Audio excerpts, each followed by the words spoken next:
Hello guys, and welcome for another video. I hope everyone had a very Merry Christmas and enjoyed your time with your family and friends as much as possible. I know that we just took it slow and did nothing for a week while my husband was off, and we enjoyed every minute of it. I wanted to sit down and do a update, kind of like a mid-year update and review of our curriculum and where we're at.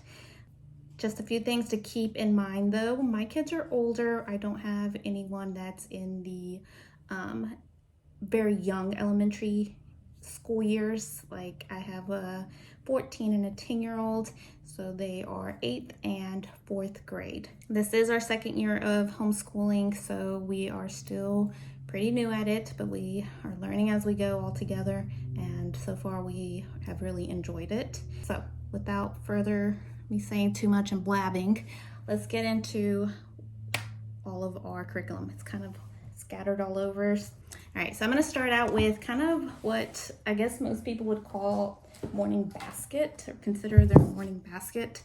I say it's more like busy work or kind of warm-ups, something to warm their brains up while I'm either finishing a chore around the house or putting down the boys for their first nap, or even when I am finally sitting down to do my Bible and devotional time. I do that in front of the kids while they're doing all of their quiet work is what I call it. So let's go over everything that they do at this time. The rule is that they have to be at our table by 10 o'clock. I start out with the Spectrum just workbooks that I found. These are off of Amazon.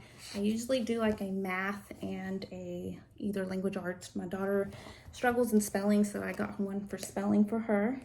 Then same thing for my son. He does language arts and algebra, and it's for his grade levels, obviously. These are so inexpensive. I think they were like $7 off of Amazon, and it's just something for them to get their brains warmed up to. It's something they actually do on Mondays when I go to work. They go through at least 2 of these worksheets a day on that Monday. So those are awesome. Another thing my son does is a creative writing by the Good and the Beautiful. And I honestly think my daughter needs to do one of these too, but my son likes to write and he comes up with the most silliest stories sometimes.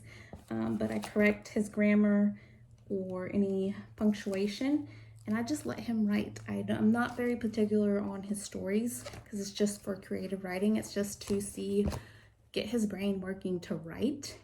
So I'm not really like, hey, let's be a little bit more serious. It's more just for fun. And they also do some doodling. I love looking at his doodles. He can draw really well. Almost done with this because he was doing this towards the end of last year. Might have to grab him another one of these just to keep him actively writing. Then they also do, and I've shared this before, is the Good and the Beautiful's handwriting. They each have one of these for their grade level. I personally love this because it goes over just cursive, which is like a lost art if you ask me. And I think it's still needed. You don't do a signature and print, you do a signature in cursive. So it's something that a lot of kids don't know how to do, and I'm afraid it's going to be done with in a few years if we don't continue to, educate our kids about cursive writing. So this is definitely something that will always be done in my house. Each of my kids do one of these. And then they also do typing. And the typing, what's nice about the typing with the Good and the Beautiful is that even though it says like typing 1, typing 3, I will always keep these and probably do them more than once, because really it's just about hand positioning and making sure your fingers go where they need to go. And so I've swapped them out for each year and didn't have to buy anything this year. So I'll keep these for the boys for when they get older, but so far I really like these as well. Things are things that I consider as warm-ups for the day. A lot of people would say maybe they're more like it's in their morning basket, but for me it's a good way for them to kind of wake up and get their brain working and ready for the day. But let's move on to what we do as a family. I'm kind of going in order as like how we do our day. So we do our read alouds in the afternoon. I'll actually go back to these in just a second. But first thing we do is our memory verse, and I usually get one out of here, which I've shared. It's like the Daily Grace Co. And they copy a memory verse. It has all the fun doodles. Or I just get one off of what we're going to read from our Bible study or Bible unit for the day. But we are almost done with this one. I'll have to order another one. And guys, here's the thing with memory verses. My goal as a parent is to challenge them, obviously, to memorize a verse. But really, it's just so that they know that there's a verse out there that says what it says, you know. I remember when I was growing up, I could never memorize the memory verses and like for Sunday school, and I was always teased. But as an adult and growing up, I was like, wait a minute, that's in Psalms, or wait a minute, that's in Proverbs, wherever, you know. So it's a good way for the kids to actually know what scripture says, even if they don't memorize it. My goal is just for them to open this up and be like, okay, well, God promises this, you know, or Romans 12:2 says this. Actually write it. I've shown you before where I write it on a huge like post-it note. I use my hands a lot, okay? Then we go through our life skills book for teens. This is just something that we slowly have been doing, and it's very common sense things that a lot of kids, you would be surprised, don't know. It's fun things like making a budget, or how to write a check, something that we don't know how to do anymore, or like common cold and flu self-care, just anything that pertains to growing up. Go through it. We do it like a couple of these during the week, and that way they can't say, well, I never was taught how to, or I didn't know how to. Well, yes, I'm actually teaching you how to do this, so if you didn't want to learn, then, you know, that was kind of on you, silly goose. And then we also go through our Bible study. This right here is my favorite part of the day, and it's the kids' favorite part of the day. I've talked about them plenty of times. It's not consumed. This is our fourth one that we've done. We just finished our Mercies at the Manger, and then we are going to finish our Strong Roots. It's about a biblical study of God's love, rooted and grounded in love. I recommend this to anyone because it brings the Bible to life, and I'm very animated. So anytime I have an opportunity to read and actually make it come to life, I love it and enjoy it. So it has days that you go through. It comes with stickers. It's a good way. It's another good way to get into the Bible with your kid. So this is what we do for our Bible unit or Bible study. And we do this as a family, and this is probably what takes us the longest in the day. Another family unit that we do is obviously our history. We are doing the Constitution and Government course book through The Good and the Beautiful this year.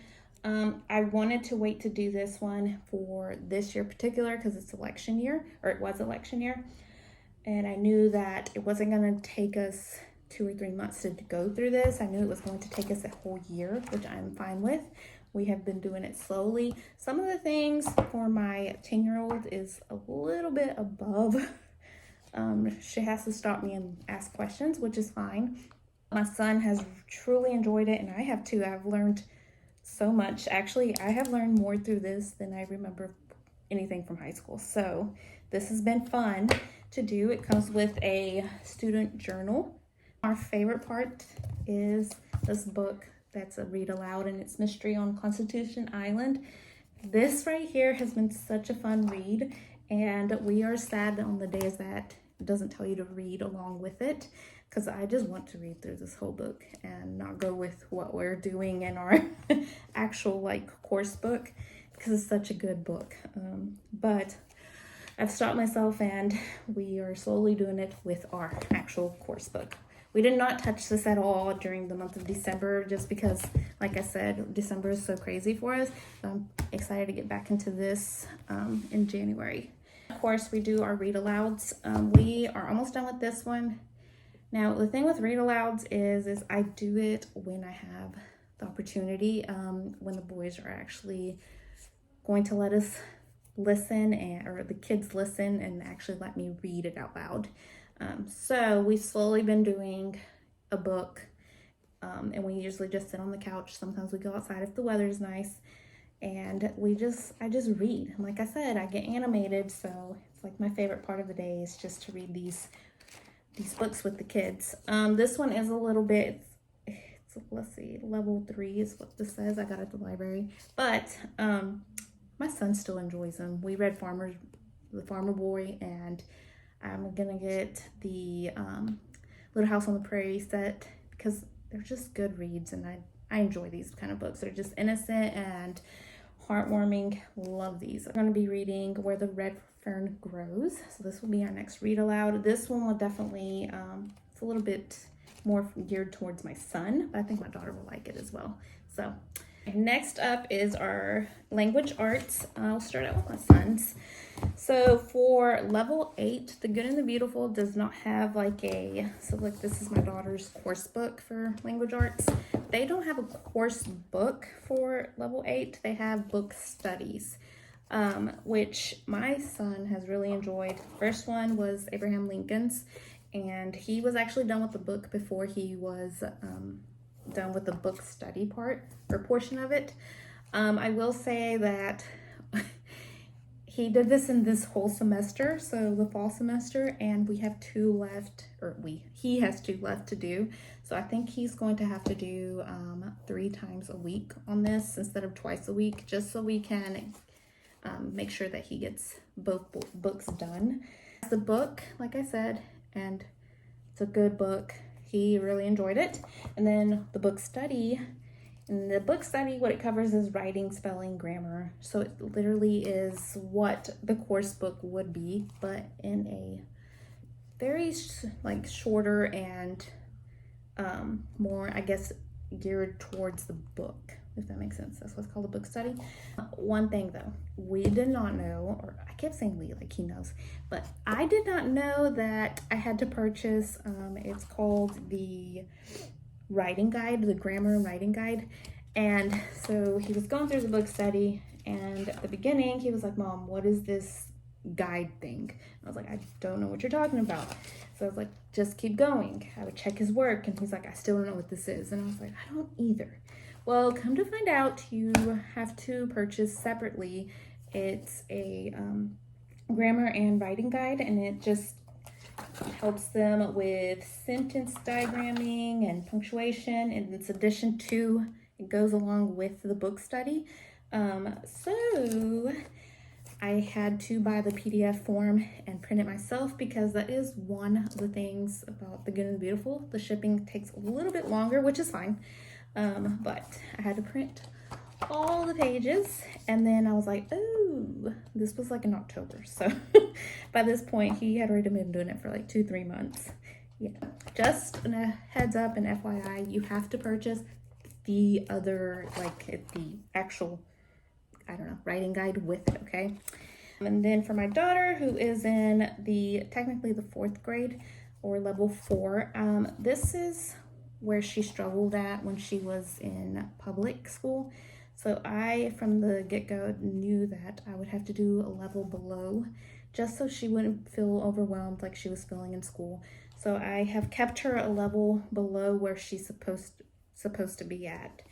So she's doing the level 3, and I have no complaints. Our biggest goal throughout this year of homeschooling was for her to start working individually, just kind of, even if she just did one sheet by herself, that would be amazing, because it was definitely something that she was struggling with in public school.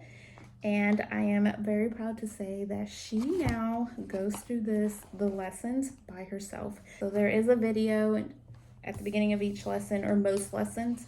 She watches the video, she does her individual work, and then if there's anything that I need to read to her, she'll come get me and be like, "Hey Mom, come read this to me.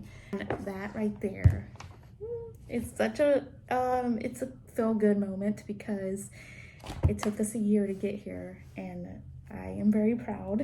It also comes with the spelling practice book. This has helped her so much. So she goes through it, like lesson 6. I dictate the words like happy, pretty, funny, sudden, things that you would be like, oh, she should know how to spell that. But now she does. Let's just say that. And I'm very proud of her. So that's for language art. Next is math. And what we use, of course, is the Good and the Beautifuls. We'll start out with my son's. He is on the level 7, but a little bit of a backstory. So last year when we started homeschooling, I knew that I was going to have to find something that was more video taught, because this is where I struggle the most, is math. So I just knew that I wasn't going to be able to help him as much because he was going to be getting into more of the pre-algebra. So I did my research, and at the time they did not have this level 7 out. So I went with teaching textbooks, and for our family and our needs, it was just not a good fit. It might be for someone else, but for us, it was not. It was video taught, which was awesome, and he would go through the videos. But then 2 months in or so, I noticed that he kept asking for help, and he was struggling, which is fine. That's fine. But when I would finally sit down and actually watch the videos with him and do the lesson, there was just like there was gaps. I don't know how to explain it. I'm not trying to talk badly about a curriculum or anything, but it was just missing something, and I understood why he was struggling so much. But I am the type that if we start something, we're going to finish it. So he continued to do his math through teaching textbooks, and then it was like an answered prayer. The Good and the Beautiful came out with their level 7 math, and it was like in the spring, so it was like March, April. I never purchased anything as fast as I did when I found this, when they released this, and I have been very proud with it. It's supposedly like a middle school math, but he is now doing pre-algebra. And we noticed he was getting into pre-algebra in June because I do school all the way into June. So towards the end of June, he was like, Mom, this is at pre-algebra. So I knew that at the beginning of this year, I was going to have to find someone to either help us or help him through this, or I was going to have to really sit down with him and work through the whole year with him, because I did want to finish this off because it's 4 of these books, so 4 units, and he is really on unit 3. I think he has like 1 lesson left. So I wanted to finish this because we had just bought it. And then another answered prayer. So the same place that my daughter does her book clubs with, they offer like small homeschool classes, and one of them was a math class, and one of them was for either middle school math or pre-algebra. So got to talking to one of the teachers, and she's like, hey, just have him come in. We'll start him out with pre-algebra so we can just rule that out if he's not prepared. So he goes in just for the first day, sits down, and the whole time he's in there, I'm like, oh gosh, like he probably has no idea what's going on. I feel so bad because he's very, very shy. Well, he comes out that day, and his eyes are glistening. He is so happy and excited. And he is telling me that he's the only one that's raising his hand. He was the only one that knew the answers, and he knew all of the answers and they were correct. And I started bawling because those are one of those feel-good moments where you're like, okay, God, like we're doing it. This is supposed to be like this. We are making it through homeschool. Like mom guilt kind of is like lifted off your shoulder, and it makes you feel really good as a mom. And then for my daughter, she does level 4 math, and once again, so many praises. With her level, she has a video at the beginning of each lesson, and it has like the QR code. They watch the video, it does like a mini lesson with the video lesson, and then they have independent work that they do on their own. What I love about this curriculum is that for the reviews, it will review everything they've learned, even in the past. So she has already learned how to round to the nearest million, but it will review it again. Even if that was lesson 1, she's reviewing it now at lesson whatever 30. She's adding in her head mental math 52 plus 27, and you would think, okay, she's supposed to know that, but she's reviewing it. So she's keeping her, like, they keep their memory fresh with everything they have learned, because it randomly will come up on the review. And that is amazing. Oh, actually, look, right here, this is something I know for sure she learned last year, was like how many quarts are in a pint, or pints in a quart, or pints in a gallon. Because I remember this is G. That's something that they learned last year. But guess what? It's coming back up, and it's amazing to see their brains work, because she'll be like, wait a minute, this looks so familiar. And then I'm like, yeah, let's just see what she does. And she's like, oh yeah, I remember this, answers it. So it's awesome to see her brain work, and her doing this by herself is even better. I do check it. I check everything every day as soon as they're done, or maybe not as soon as they're done, but at the end of the day, I'm checking it. And then if something needs to be corrected, or they're not doing something right, then I'll be like, hey, come over here, let's talk about this. So very proud of them for doing so well in math. Okay, last thing is science. The kids do science through master books, and this has probably been the best decision I have made this year. I knew that I needed to let something go, and science was one of them, because this is one that I struggle with, because I don't enjoy it personally. I struggle with math because numbers, but science is something I do not enjoy. So I knew that I was going to have to just have someone else teach it, okay? So Master Books has the videos all online, and then they have their books that their student worksheets come in this, and so it does weekly, and it has a checklist. So they start out the week, or at least my daughter starts out the week with watching a video, and then she does a worksheet, and then there's projects that she can do. Now for my son, it's a little bit more advanced. He has a lot of reading to do, and it does come with the books, by the way, which I did not bring with me. And then he has quizzes.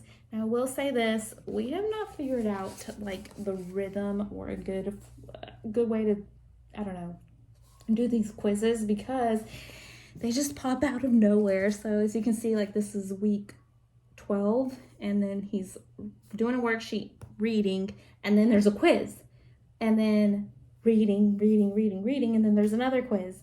And so it's like in the middle of the week randomly. So I honestly just need to sit down and write this out and help him like stay ahead of it so he can study for these quizzes. But that's just the only thing we've struggled with, is figuring out when these quizzes or when he's supposed to do these quizzes, because I've had him do them over the weekend most of the time, and then he's like, Mom, there's another quiz. So that's the only thing I have to say about it. Other than that, they've really enjoyed it. All Christian based, and all the videos are amazing. So, and I like the teachers, and the books are really good as well. So I'm so glad I found this, and it's just one less thing for me to worry about. It's something that they can do on their own. Once a week, I sit down with them, and I'm like, hey, what did you do this week? Let's look over it. And we sit down as a family. We either talk about it, we read about it, or we even do videos like on the TV, and we watch it on YouTube, and we're all learning it together as a family.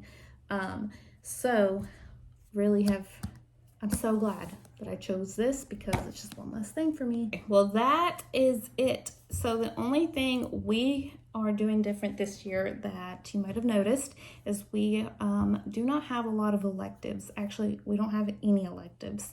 Decided this year we were going to keep it on the low because last year I was like really on top of it and they had a lot of electives, which is a good thing.